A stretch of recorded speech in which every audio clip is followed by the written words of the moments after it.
இனிப்பு நீர் வந்து ரொம்ப ஹையில் இருந்தது. பட் அம்மா மேடம் வந்து எனக்கு மருந்தெல்லாம் சாப்பிட சொல்லி ஒரு 2 நாள் கழித்து வந்து எனக்கு ட்ரீட்மெண்ட் ஸ்டார்ட் பண்ணாங்க. இந்நாள் வரைக்கும் இனிப்பு நீர்னால எனக்கு ஒரு பாதிப்பு இல்லை.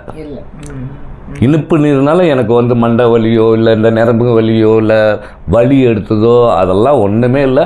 திருப்தியாக நல்லா என்ன வேணால் சாப்பிட்டேன். இந்த பல்லால் எனக்கு ரொம்ப திருப்தியாக இருந்தது. எழுந்துடுறோம் இல்லைங்களா, அந்த மாதிரி இருக்கும்போது நம்ம சாதம் வந்து சவிச்சு சாப்பிட முடியாமல் எல்லாம் விழுங்கிடுவோம். அந்த விழுங்கும் போது நமக்கு அது இன்சுலினை தான் போகும். ஸோ அப்போ சுகர் நம்ம கண்ட்ரோலில் நீங்கள் என்னதான் டேப்லெட்ஸ் போட்டாலும் கண்ட்ரோல் ஆகிறதுக்கு காரணமே இதுதான், அந்த டைஜஷனா. ஆமாம், இன்டைஜஸ்ட் ப்ளஸ் நம்ம சாப்பிட்ற உணவு அப்படியே விழுங்குறதுனால அது இன்சுலினாக மாறும். ஸோ அது சுகரை வந்து நமக்கு இன்னும் இன்க்ரீஸ் பண்ணும். ஓகேங்களா. இப்போ நீங்கள் வந்து அந்த பல்லு வச்சப்பமா இந்த 6 மாசத்துல ப்ராப்பராக சவிச்சு சாப்பிட்டதுனால தான் உங்களுக்கு இப்போ சுகர் வந்து கண்ட்ரோல் வந்துருக்கு. ஆமாம் ஆமாம், ரொம்ப ரொம்ப ரொம்ப கண்ட்ரோல். இந்த 10 நாள் நான் வந்து ரொம்ப சாப்பிட்டேன், நல்லா திருப்தியாக சாப்பிட்டேன்.